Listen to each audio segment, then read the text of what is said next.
Alright, I'm getting ready to do some dry baking here. Got my large IMUSA Walmart grease pot that I'm going to place the ring I cut off the top of this measuring cup with my D-ring handle for lifting it out in here. I'm going to use, as I tried this the other day and I got it stuck, I saw a video of Tenny from Many Beautiful Designs suggested using Crisco, so I went out and got myself a nice little pack of Crisco. Got a couple of these just add water muffin mixes, and I have my squirrel cage with the bongo top on it, which I believe was in a video I saw Tenny do today. So he said get out and bake some muffins, and that's exactly what I'm going to try. Thanks for the suggestion, Tenny. And I'll set it up and get it going here. Now I find it very easy just to go ahead and mix the dough or mix right here in the bag. So I just slice off the top, pour in a half cup of water right into the bag, and then just mix it right in the bag. That way you're not creating any additional dishes. Obviously I have my half cup of water there, so get out my spoon or knife or whatever you happen to have handy, and then you just mix it in the bag, and it goes really well. But I'm not going to be able to do this one-handedly, so let me mix this up, and then we'll pour it into the greased pan. Be back in a second. Alright, I've got the mix all mixed up here. I've got a greased pot with my Crisco. I did about a teaspoon, maybe a little less than a teaspoon in here, and that's 3 cups container, so we'll see how that goes. Just going to pour that in now. And this is probably going to take 2 hands as well to get it all out of here. This way you don't create any additional mixing containers. If you mix it in the pan that you are going to cook it in, you tend to scrape all the Crisco off, I would think, off the edges as you're mixing, and you'll have some spots with Crisco and some without. So you might as well mix it in the bag since you have it with you anyway. This is actually kind of nice for taking with you on a hike. Just to have water, you only need a half cup of water, and you can mix it right in the bag there and then cook it right up. The only problem with this in backpacking is that it uses a lot of fuel, and you got to carry a really big pot, so this would be more of a car camping item, I would think. I just don't see it going with you on a backpacking trip. But I'm going to squeeze the rest of this out of here, and then we're going to set it all up to get the fire going. Be back in a minute. Alright, we've got everything ready to go here. Got my triple berry muffin mix all put in there. The D-ring will move. It should expand that high, so it's not a big deal. I'm going to close it up. I've got it raised up to 1 inch off the bottom with that insert that I made. Crisco's in, and we're ready to light it up. I got my fuel all loaded. Get it lit up. I'm using the bongo stove here, so it's not a real high heat. It'll do pretty good for this pot. And oh, by the way, we're going to go ahead and get the timer going, because I'm thinking between 22 and 25 minutes. The package actually says 16 to 21 minutes. So, but we're starting the time before we have any heat at all, so we didn't preheat the oven, so to speak.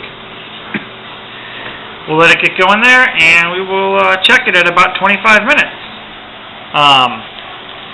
You ever noticed how whenever you buy something with berries in it, whether it's blueberries, blackberries, or raspberries, or anything, there's never any real blueberries in it. It always says blueberries, or blueberry cereal, or blueberry muffins. But if you look real closely at the ingredients, they use cranberries for blueberries, and they just dye them and put artificial blueberry flavoring in there. So I thought that was kind of interesting that blueberries are so expensive that you don't find them in very many things in real form. Just thought I'd add that. Alright, well, we're going to let this run while I wait for my dishwasher to run and finish up my dishes. By the time that's done, my dishwasher should be done, and we'll have ourselves a triple fake berry muffin. Alright, we're still going. We're at about 19 minutes here. I've had to refill this bongo 3 times now. This bongo usually about every 7 minutes you got to give it a complete fill up. And then because I don't have one of the remote feeders here, I have to kind of unscrew the lid, release the pressure on the bottle, tighten the lid down. So it's a bit of a pain. Yeah, the remote fill would be a really nice feature for something like this.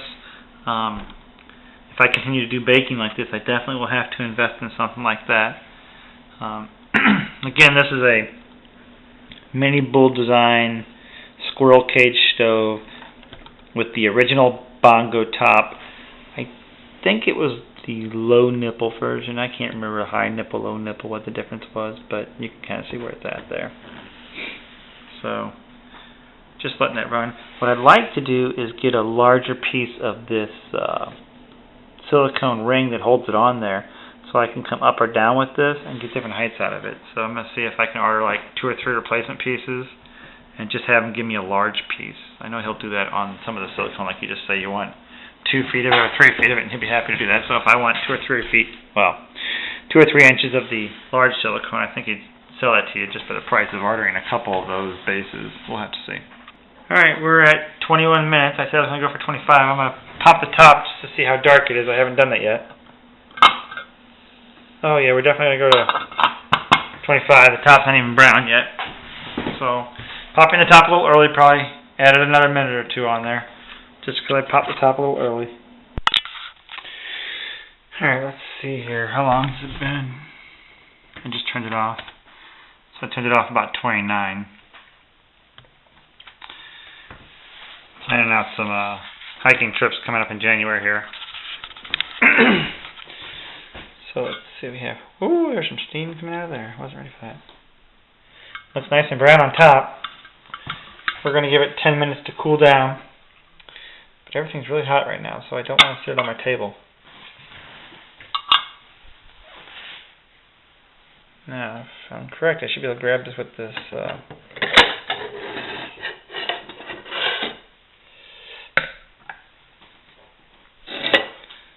there we go.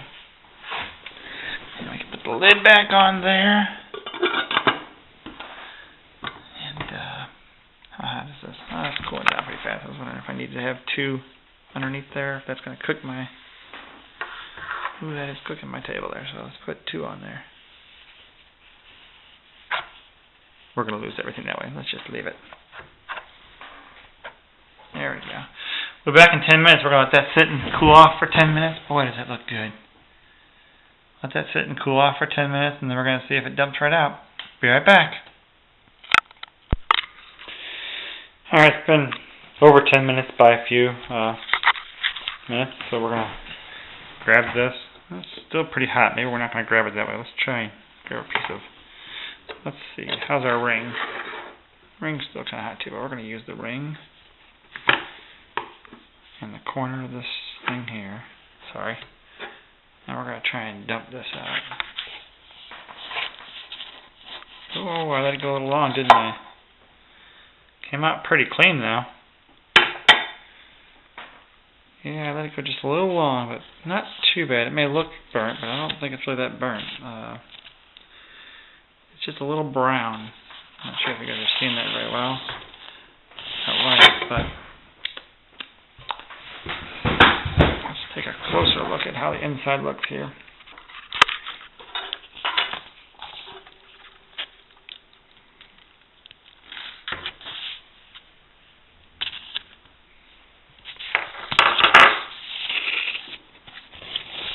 Ooh, get the camera right in the steam there.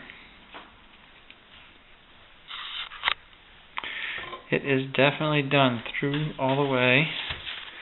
And you can see I probably did cook it a little long. The edges got a little burnt there on the edge. So, won't hurt me any. I'll enjoy it. Alright, that's my dry baking. We'll catch you guys later. I'm going to enjoy at least half of this tonight.